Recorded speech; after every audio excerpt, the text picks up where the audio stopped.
Hello and welcome to North Country Matters. My name is Donna Seymour. I'm a member of the St. Lawrence County League of Women Voters, one of the civic partners for our show. Today we have Joann Chambers in the studio with us. Joann is the Superintendent of Schools for Potsdam Central. Joann, welcome back to North Country Matters. You've been a guest many times on the show, and we call this our back to school show, even though you've been back to school now for a little over a month. So I think you probably have a good sense of how the year is going, or at least it's getting started. We've had a great start. So in the first few years of my tenure as superintendent, we had quite a bit of turnover, quite a bit of transition with our administrative staff. So this is the second year in a row with the same three principals and the same three schools. No new faces. No new faces, and it's been really nice. It's a very, very smooth start, very positive start. That's good to hear. What I wanted to start out talking with you about, Joann, is that you've got a brand new school resource officer, Michael Neaten, who is retired state trooper, and did he start at the beginning of the school year? First day of school. So Tell us how that's going, tell us how you found him, and what the mechanics of that SRO position are here at Potsdam Central. Sure. Well, we spent the entire school year last year considering this position. It was an idea brought forward by the Board of Education actually in the summer, August of 2017. And we spent the entire year really exploring this position. We did 2 community forums, which were, I think, very valuable because not everybody in the community thought this was a good idea. There were definitely some questions and reservations, and those community forums were absolutely delightful in that there was really good dialogue, good listening, people really trying hard to understand one another's perspective, and at the end, maybe not everyone agreed with it, but there wasn't the kind of opposition, I think, because they've been given the opportunity, and we went into it now really well informed about what are the things that are concerning to people, and we have to be aware of those and address those ideas as they come along. So it took us most of the year to sort of get community consensus and for the board to include it in this next year's budget. We decided to go with a retired officer. That was primarily an economic decision for us because budgets are still tight for school districts, and although this was important to us, we have a lot of other needs. So with a retired officer, a $30,000 salary limit is what they can earn without it impacting their New York State retirement. So we modeled our position after what had been done in Malone for the last several years, which was to employ a retired officer on a daily with a daily stipend. And we entered into a contract with the Village of Potsdam because an SRO has to be employed by a police agency. So we're very grateful that the Village agreed to enter into that agreement at no cost to them. That was an understanding that this was a school district initiative, but it had to be under the umbrella of and actually an employee of the village, so it's a unique situation there. And that was finally resolved by about August. We advertised, we had a number of applicants, conducted interviews with a shared decision-making committee comprised of some parents and staff. And we're very delighted to have Mike Neaten aboard. He's been a parent in our district, a member of our community for a very long time. Outstanding experience over his career in New York State Police, including some interesting work. His last few years, he served in a resource position within the state police. So if there was a tragedy or a crisis or an officer who was going through a difficult time, Mike was that person for the family and for the officer. So he has a lot of counseling skills. He's a certified mindfulness instructor, which is a unique perspective, I think, for a police officer to have those kinds of skills, and that's what made him a really, really good fit for our district. And we know from experiences in other places that if a school resource officer is going to really be an asset to the district, he has to be a member of that school community. So it sounds like you found the perfect person for we Potsdam think so. Central. We're very grateful. So I know one of the concerns that parents expressed to you was the idea about having an armed police officer in the school on a full-time basis. Of course, Potsdam is very lucky that they have a couple of Potsdam police officers who serve as juvenile officers. not very many policing agencies up here actually can afford to do that anymore. So you have a lot of experience working with the police in the school in that way. How have you addressed those concerns about the armed officer? There was no question, those who were opposed to the position, that was at the forefront. In one of the community forums, we had actually Chief Murray and Lieutenant Ames from the Potsdam Police there to answer questions, and they're part of the community as well.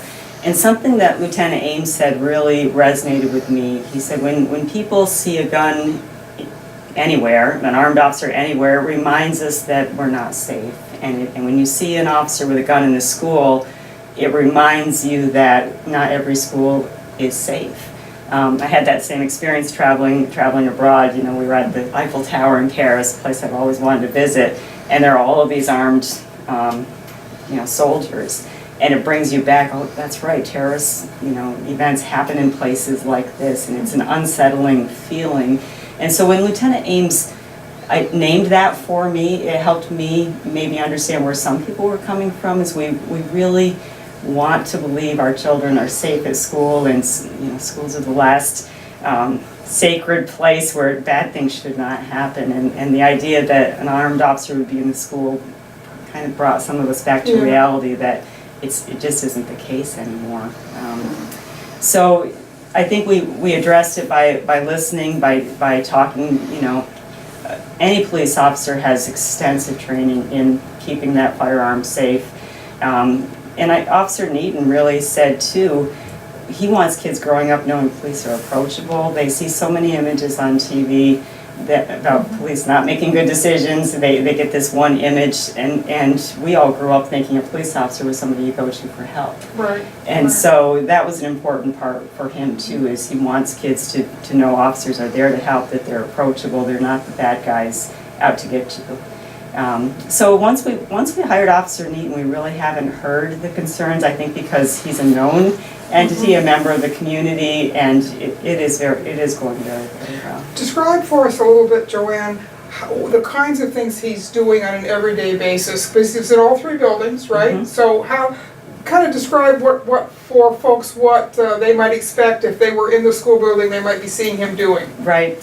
So we know we're a little bit making this up as we go along, and the first day of school, Mike said, I'm not really sure where I should go or what I should be doing, and he had spoken to a colleague that was an SRO. He said, well, that'll be over by the second or third day of school. You'll start to know exactly, it'll take care of itself, and it's true. He has a calendar he shares with me so I can keep track of what he does each day, and it's such a variety of things. He's done some classroom instruction. He did an internet safety course for 7th graders, for example. He read a story to an elementary class about what a police officer is and what they do. So there's certainly some of that classroom interaction. He can often be seen on the playground, walking through the cafeteria, sitting with a group of kids in study hall, just interacting with the student body in an informal way. He sits on our student study teams in each of the three buildings, and these are teams that meet weekly. Counselors, the principals, dean of students, to talk about any student of concern, a student who's maybe been absent a number of times or whose behavior is starting to give us some attention. So he's a member of those teams and can offer insight. He's a member of our school safety team. He often brings to me some feedback. As I was walking around, I noticed this area. I think you might want to consider signage there, or some feedback that way. So it's a variety of things. That extra pair of eyes. It absolutely is. He does walk in all three schools every day, but he also has some standing appointments with these committees and things like that. So he's busy. So let's hope that this is the start of a really positive asset, and that it'll be able to continue without the kind of funding up and downs that we've seen in these positions in the past, when there's money for them and then it gets pulled away and you lose the officer and you don't have that consistency of the program that makes something really work. Yep, it's absolutely true. I hope we can maintain it. It was a tough decision for the board because the resources are always limited, but we've been consistently proactive in our approach to student safety. I think we were ahead of some other schools in the infrastructure that we put in place in Potsdam, and that was really the Board of Education pushing that, knowing that these were things we had to do. So we see the SRO as the same, it's a proactive measure, and I think he's become such a member of the school community, it would be hard to not maintain that position. Oh, that's good to hear. So recently Potsdam has gotten some really good news. In July, the AA Kingston Middle School was redesignated as a middle school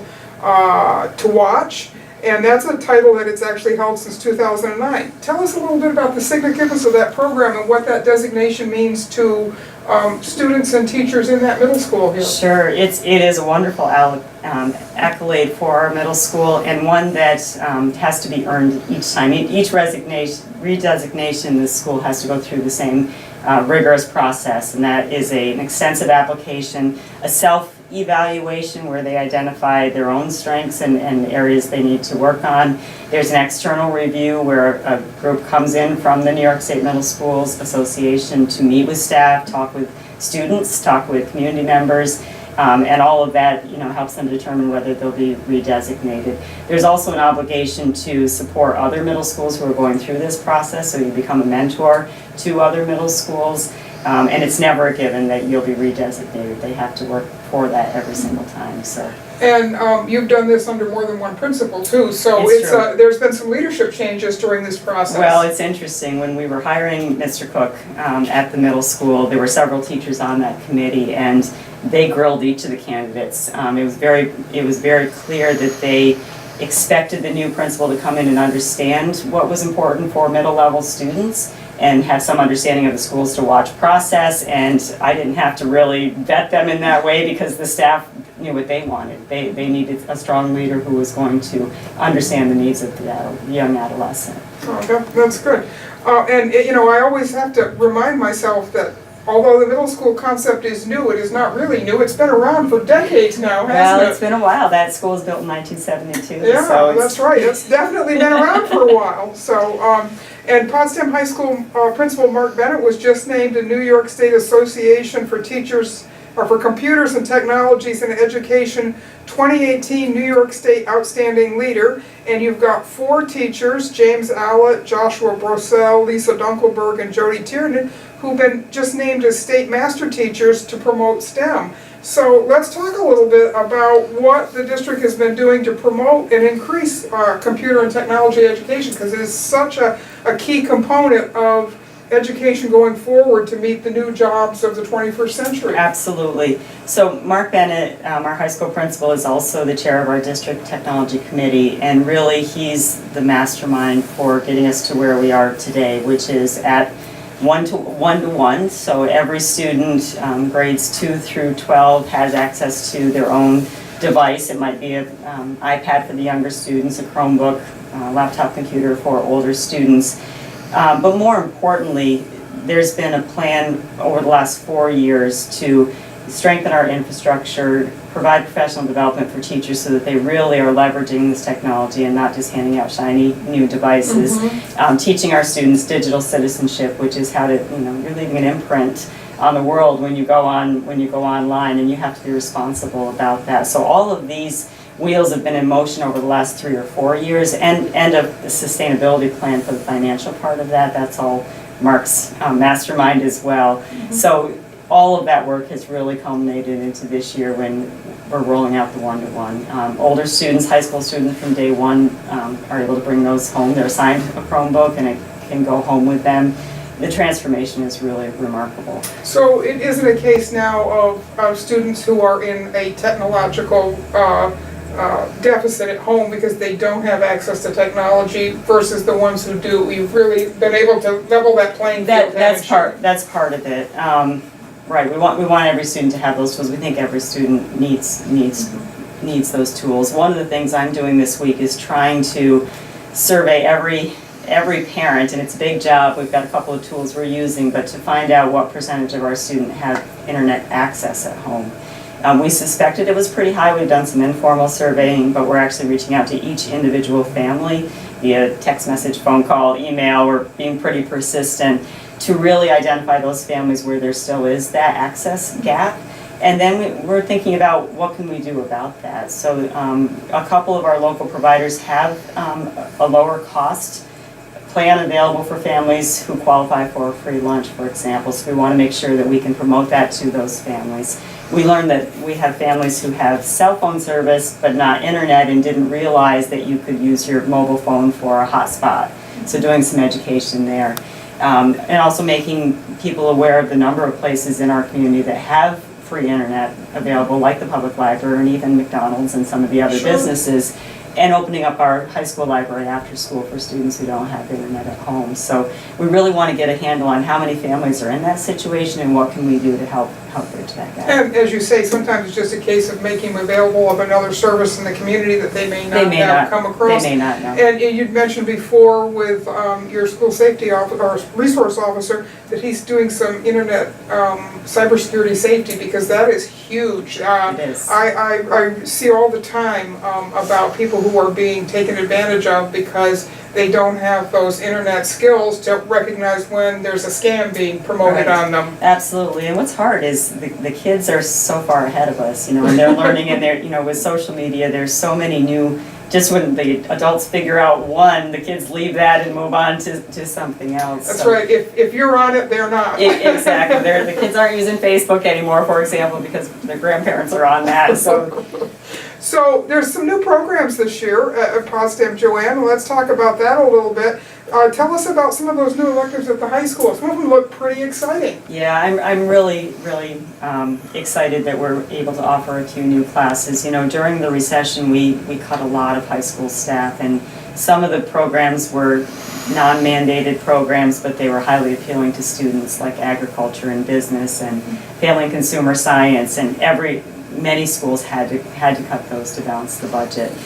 And those jobs may not be coming back. Every year it's tight to maintain the staff we have. So one thing Principal Bennett and his staff have done is really try to say, okay, if we're not going to be hiring new staff anytime soon, how can we really be agile with what we have and reinvent ourselves and reconfigure things so that we can offer some... Bring new skill sets to the table with the current staff. Yeah, and just think of different ways to do it. So there are a couple of new electives this year. One is a broadcast journalism class. So one of our English teachers has taken that on, and Mr. Bennett has secured some systems for them. So they're going to have a green screen, for example, and some recording equipment, so that students can have their own news channel. And I'm not sure exactly how that's all going to work out. I imagine it's going to be on our website or broadcast, through our own server there. So that's one course. Another is a graphic design course, again, using high technology. It's an art course,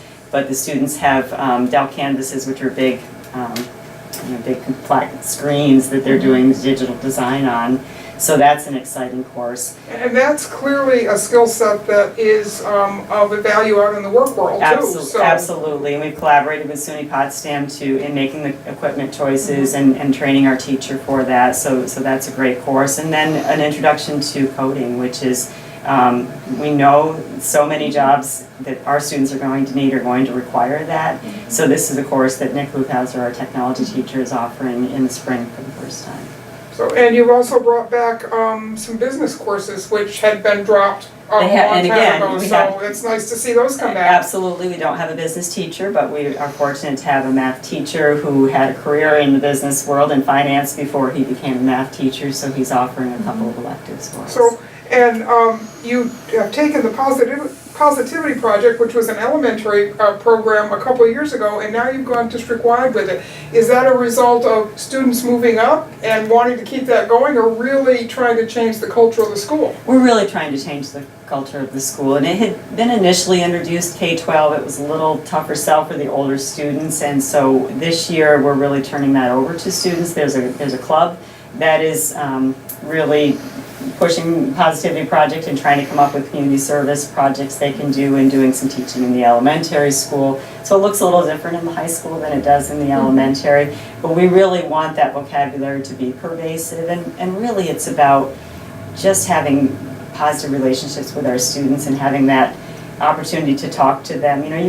You can't form a good relationship by talking about the weather or the score of the baseball game. I mean, those are nice small talk, but if you really want a meaningful relationship, you have to talk about meaningful things. Like, how how do you become brave if you're not? Or what's an example of perseverance and how do you find that strength? And if you're somebody who's not good in school, what are your other strengths? Are you somebody with a great sense of humor or somebody who's incredibly kind?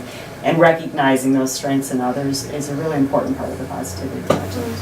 It sounds like in the high school you're also going to be doing some work with just civic mindedness and community service and things like that. And connecting young people to the larger world is so important, and it can't be done digitally. It's got to be done face to face, human to human, doesn't Absolutely. it?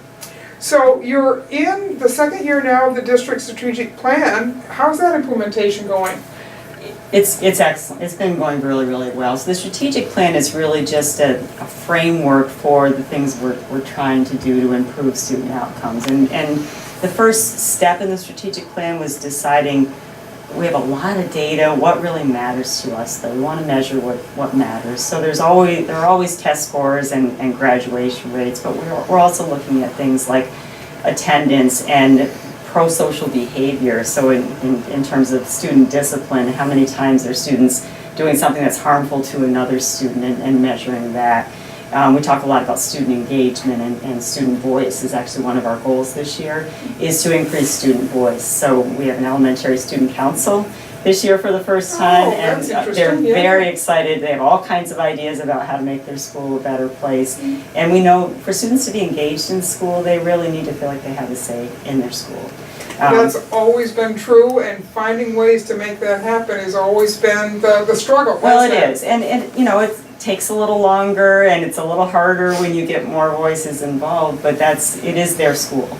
And so we're really looking for ways to give student ownership. We have students on all of our committees now, including the Positivity Project Committee, our District Technology Committee, and hearing the student perspective changes the entire conversation, and all of that aligns very well with our strategic plan. Oh, that's good. Last year we talked a little bit about some ideas that you had about changing the school start times to better reflect the research that shows that there's better academic performance in schools that actually work more on a student's schedule. You mentioned a little time ago about attendance, which is always an issue and something that is very much tied to student success. So where are you at with that in terms of planning and changing start times? Boy, it's turned out to be a really complex problem, complex issue. We're still working on it. So transportation is really the biggest challenge. We have a double bus run. We don't have enough buses or bus drivers to bus all of our students for a common start time, the way Canton, for example, does. So we have to work within the constraint of 2 bus runs. It seems like it would be simple to maybe just reverse the elementary and secondary students and have them one start later and the other earlier. But that brings many challenges with childcare, and do we want young children waiting for the bus when it's still dark out? Which we're definitely heading into that time frame. We are heading into that. So where we are right now is we purchased some routing software for our buses so that we could really use technology to decide are we as efficient as we could be with our runs. Is there any way we could shorten the length? Our runs now are about an hour long, but we're not sure if we're routing as effectively, as efficiently as we could. So we purchased some software. Before we're ready to use the routing software, we have to make sure our data for transportation is very clean, and we're finding that it's not. For example, we had many high school students who had no transportation plan in their record at all. So today I had a secretary on the phone all day calling high school parents saying, what does your high school student normally do? Do they even ride a bus? Because they may be driving to school by the time they're a junior or senior. So we really have to get all of that accurate data before we can tell the software to run the bus routes, because we need to know who's actually riding the bus on a given day. So all of that those are all preliminary steps before we know if this is even possible. We've toyed with the idea, could we just move both buildings forward a little bit, enough to make the secondary start time later, but not have the elementary students starting in the dark. So we're looking at that as a possibility. So there's a lot to it. We're really hoping we can have a recommendation by spring, but all of these pieces have to go into place first. We don't want to guess that it's going to work. Right, We yeah. want to be able to know for sure that this will work and consider all the So implications. it's definitely a work in progress, and It again, is. it's going to probably involve a lot of consensus building amongst the parent It- part of your community, because Absolutely. that's gonna be a big change. It is a big change, and I think our staff, they're really starting to understand the science behind it, and so we've done a lot of work there, but I think we need to do that with parents and community too. It will be a change, it will be an inconvenience perhaps, a changing of how your household functions in the morning, so we really have to get people to understand the why behind it. It's not, I'm there before the students come, and I'm there after. It's not going to affect my job is going to be the same and same for many other people, but it's really about doing what's best for students. Right. So as we wrap up here, Joann, any closing thoughts you'd like to leave district residents with? The start of the school year, what they can expect, anything new on the horizon that is coming up? Well, you've hit on a lot of the things that are important to us, Donna, and you've mentioned a couple times consensus building and getting feedback from people. We really are committed to that, and we're trying to shore up some of those systems that, many years ago, every school had a complicated shared decision-making plan, and we all learned what that was, and I think over time we've lost a little bit of that. So we're working on ways, if we have a committee and we've got some parents on it, how do we help those parents get feedback to their constituents and get information from them. So we're going to be using technology again to give people a mechanism to suggest ideas or give us feedback, because we want to know. We want everybody's input on many of the decisions that we make. I've been around so long. I was a part of those remember. original shared decision-making process as a parent. So, and now I'm a grandparent. So, I can appreciate it was hard work figuring out how to make all that work, and it'll be hard work figuring out how to take what you've got now and improve the process. Absolutely, but we're committed to doing So, that. well, Joann, I appreciate you coming in. It's always good to touch base with you and to find out what's going on in our schools, because that is a critical piece of our shared community, and we need to know what's going on and how things are going. So thank you so much for coming Donna. in. These conversations are a production of North Country Matters, which is filmed here in the Fred W. Cleveland Computer Center of the Potsdam Public Library. This show is a civic collaboration between the St. Lawrence County League of Women Voters and the American Association of University Women of St. Lawrence County and the Potsdam Public Library. Until next time, remember, our North Country Matters. Joann, thank you. Thank you. Always fun to have